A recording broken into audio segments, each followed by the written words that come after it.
John Woo moments are classic. You know, slow-mo, the white doves.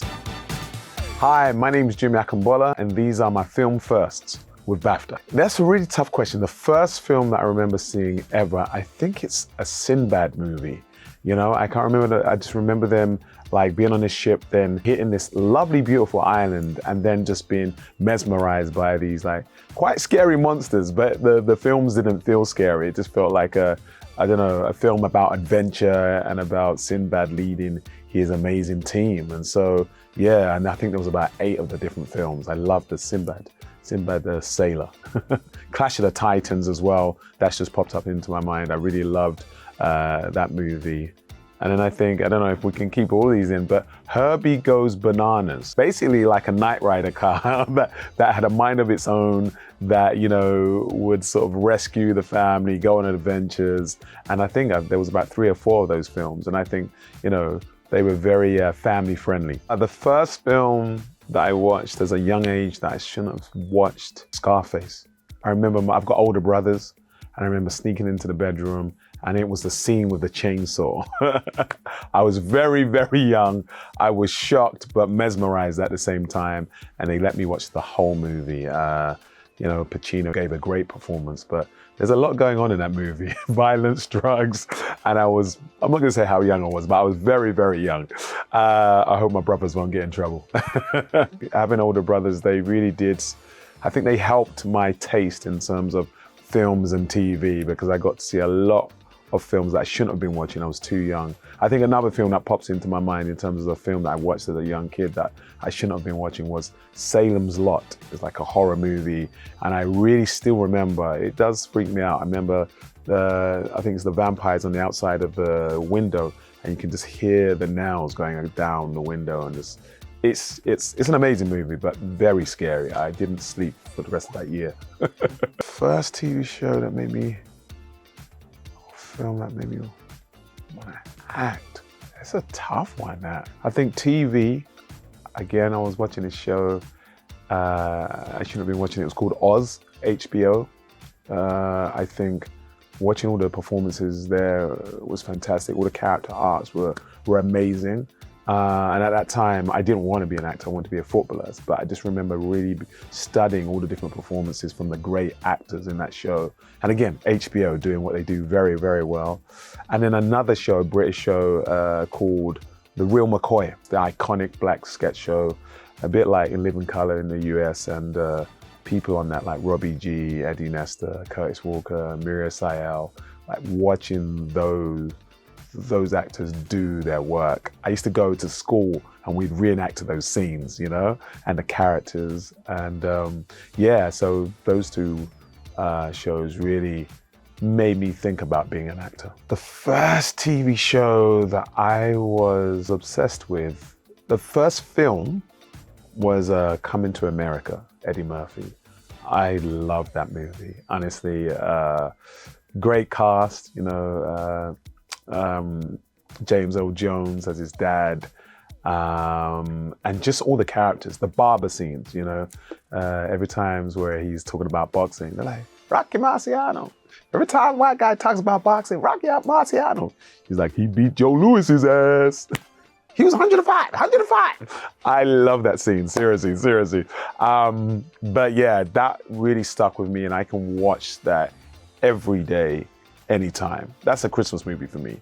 And I think as a TV show, I gotta be honest, I'm not just saying it because I'm on the show, but yeah, The Fresh Prince of Bel-Air is one of the shows that we would watch as a family. You watch Neighbours from 5:30 to 6, then turn it over and then start singing the theme tune, and then we would laugh at it and just, yeah, really just love that series. It was special.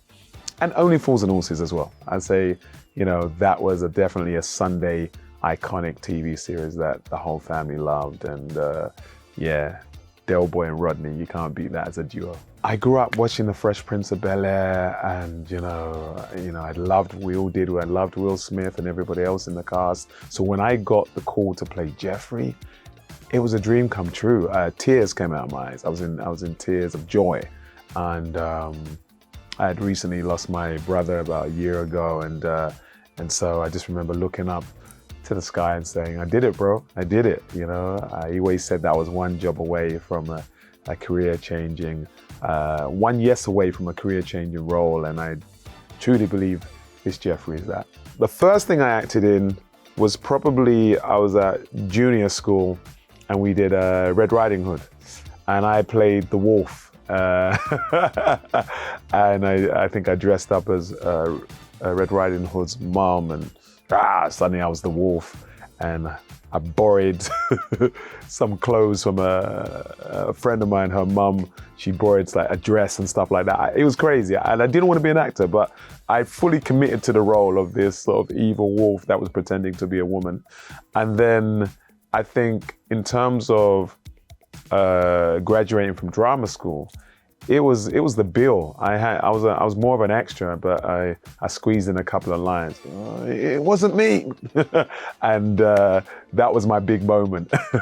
First day that I was on a film set, I was actually doing a play, A Midsummer Night's Dream, with my local youth group, and then ITV actually filmed us rehearsing and performing. It was like part of a documentary. So that was the first time I feel like I was on film, and it went on TV, and I think I was 15 or 14. Yeah, it was a big deal. It was a big deal. And because it showed me performing, but also talking to camera like this and being myself. And I think the show was called A Spirit and a Dream. My first audition, was for Lion King. I was terrible, I don't sing. But my first sort of film audition was for Greenwich Mean Time, that had, I think, Chiwetel in it, and David Oyelowo, quite a lot of great actors, but I was, again, terrible. I couldn't work out how to act in front of a camera. The first film that brought me to tears was Roots. That really hit me hard. I was bawling. My mum, she said, you should watch it as well. I was very young. I was probably, I think I was probably like 10 or 11 when it came on, and I remember just watching the whole thing and being very moved.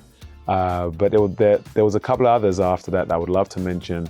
Rocky IV, when Apollo Creed comes in like he's gonna beat Drago, and then he gets killed. I was so shocked. Apollo was my hero, and he came out dressed in the American flag, looking great, and then it was like, oh my God, you've almost did a Game of Thrones on us, You took one of the main characters out in the first 10 minutes of the movie. So that, my brother was on a date.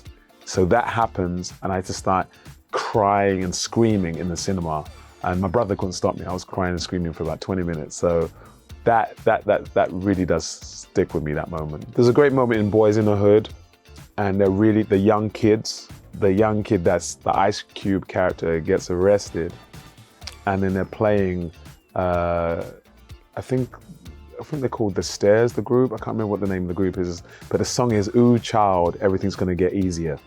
And so you've got this sort of two things happening, this beautiful song, soulful song happening, and then this poor kid going away to jail for like at least 10 years and whatnot. And so that really, really stayed with me. And every time I hear that song, Ooh Child, Everything's Gonna Get Easier, I think of that moment, in that movie. And I think that really speaks to, film and the composing, you think of the greats like Hans Zimmer and stuff like that. Face Off as well. Face Off, there's a scene where there's I think John Travolta's being attacked, and there's a little kid, and there's like a little sort of nursery rhyme song going on, and it's all slow-mo, and John Woo. Yeah, John Woo moments are classic. Slow-mo, the white doves. What was your first reaction to reading the In the Long Run script? Oh, In the Long Run. When I read that script, I just thought, this is like Coming to America, but it's coming to the UK. I just felt like this is my chance to, show homage to Eddie Murphy in that whole movie via playing Idris's brother, in the long run. I saw the character Valentine straight away. I saw how bubbly he was, how funny he was, and I was always wanting to work with Idris Elba. It was again a dream come true job, but it did remind me of Coming to America. And in some ways, I felt like it made me think about our parents coming from Nigeria, West Africa, to London, and what it might have been from there for them. And it was great to do that show, wearing my Jericho, even the hairstyles, right? Jericho, same as Coming to America, the music, the clothes. And I didn't realize that when I got the job, I was playing Idris's dad's brother, and Idris was playing his dad. So yeah, that's a special show. It's one of my favorites, actually, and one of my favorite characters. I couldn't believe how funny Idris Elba is. Honestly, like, I'm from East London, so we talk about banter. He's got so much banter that I'm a serious actor. And, I have a lot of fun, but I don't corpse. I corpsed the most I've ever corpsed working with him on that show, because he's just got this quick, dry, witted humor, very playful. Every take is different. A lot of good space for ad-libs as well. And yeah, he just had us all laughing, but I couldn't keep a straight face.